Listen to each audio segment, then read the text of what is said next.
Welcome to AI Podcast. Today we're digging into a new EMNLP paper called AskToAct, and the big idea is simple. Teach language models to ask the right follow-up questions before they use tools, and teach them to fix themselves when they ask the wrong ones. So it's not just ask a question and hope for the best. It's ask, check, and if needed, course correct. What problem are they actually solving here? Think about how tools work. If you say, "Book me a ride," the model has to pick the app, pickup, drop-off, time, maybe car type. Real user requests are often missing those details. Traditional systems either assume the missing bits or ask clumsy follow-ups that waste time. AskToAct tries to make those clarifying turns precise and recoverable. Recoverable meaning if the model asks a useless question, it notices and pivots instead of doubling down. Exactly. Think of a barista who asks milk or oat milk and you say, "I'm actually ordering tea." A good barista doesn't keep listing milk options.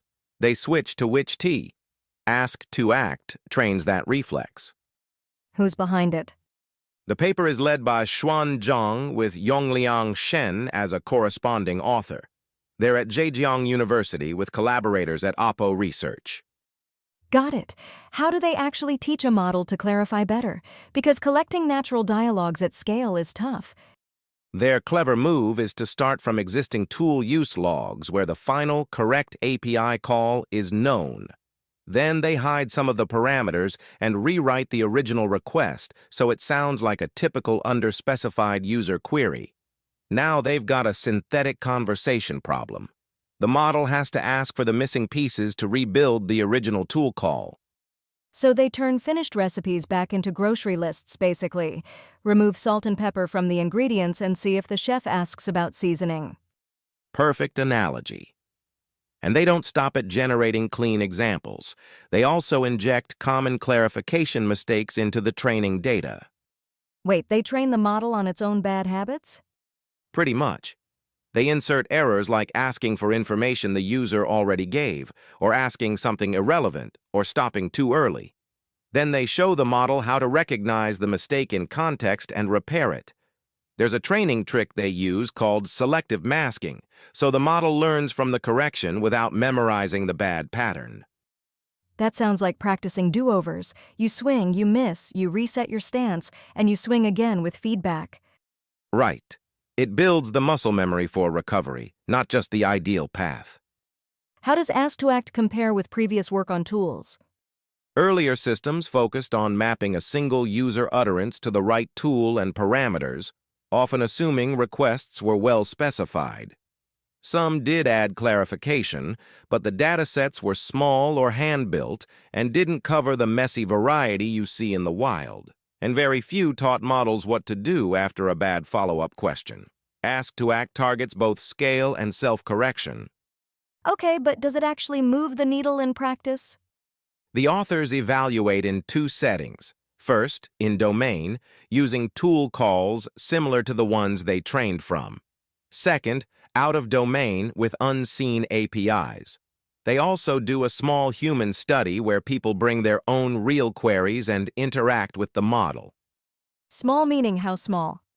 3 participants, each creating several tasks. So helpful and suggestive, but definitely not definitive. Right, so we should treat the human results as an early signal. What about the main metrics? They look at 3 big questions. 1. Did the model ask for the missing intent and parameters it truly needed? 2. How many back-and-forth turns did it take to get there? And 3, after all that, was the final tool call actually correct? So coverage, efficiency, and completion. That's a clean way to think about it. Exactly. Across their tests, AskToAct tends to ask fewer redundant questions, fill the missing pieces more reliably, and end with a correct tool invocation more often than baseline models. Even a lightweight fine-tune gives gains, and a full fine-tune does better. And you mentioned unseen APIs. How did it fare there? Surprisingly well, it doesn't collapse when the tool schema is new. The clarifying behavior generalizes, which hints that the model isn't just memorizing parameter names. It's learning the habit of asking targeted questions like which city or what time, rather than parroting the training APIs. That's encouraging. What base model did they use? A mid-sized open instruction model. The point is, the method improved it noticeably without massive scale, which is good news for teams that can't train giant models from scratch. I can hear practitioners wondering, could I try this at home? What's the recipe in plain terms? Start with your historical tool calls, the ones that actually worked. Hide a subset of parameters and rewrite the original prompt to sound like a real, slightly vague request. Generate a short clarifying dialogue where each question targets one missing parameter and ends with a reconstructed tool call.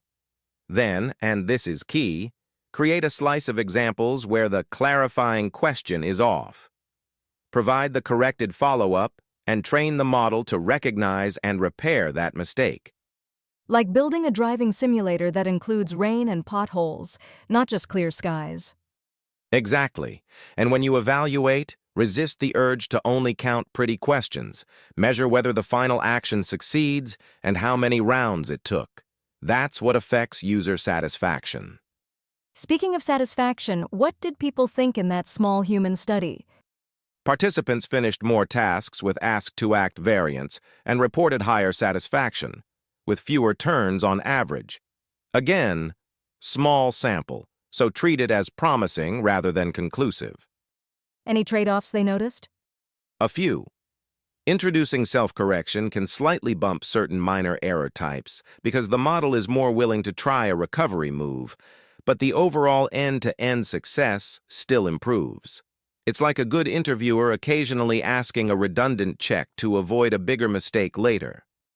Makes sense. Let's talk limitations. Where should listeners be cautious?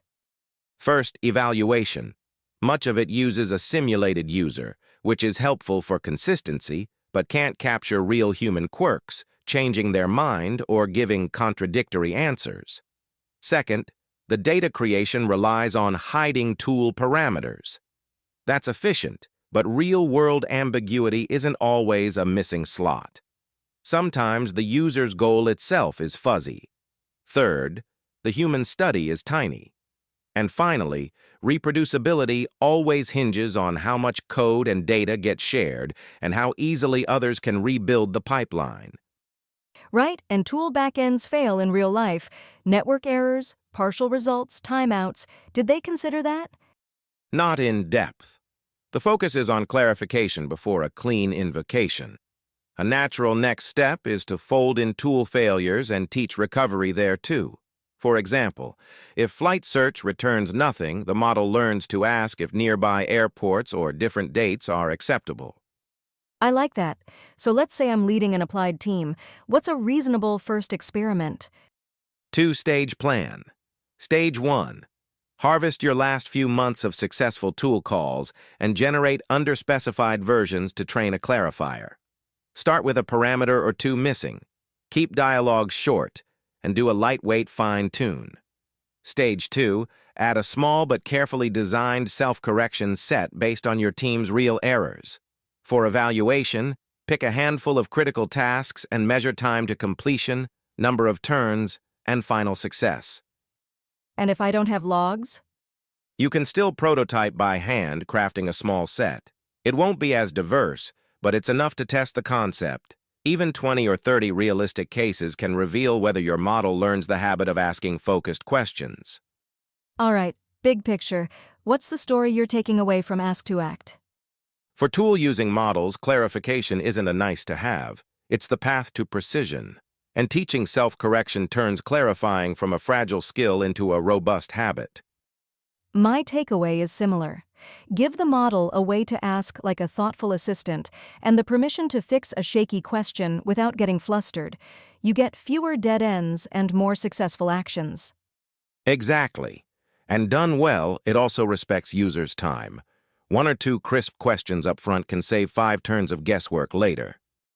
Before we wrap, shout out again to the authors, led by Zhang with Yongliang Shen, presented at EMNLP. It's a nice blend of data engineering and conversational design. If you try the approach, let us know how it goes. We'd love to hear where it shines and where it stumbles in the wild. All right, that's today's show. You've been listening to AI Podcast. Teach your models to ask well, let them correct themselves, and your tools will feel a whole lot smarter. Thanks for tuning in. See you next time.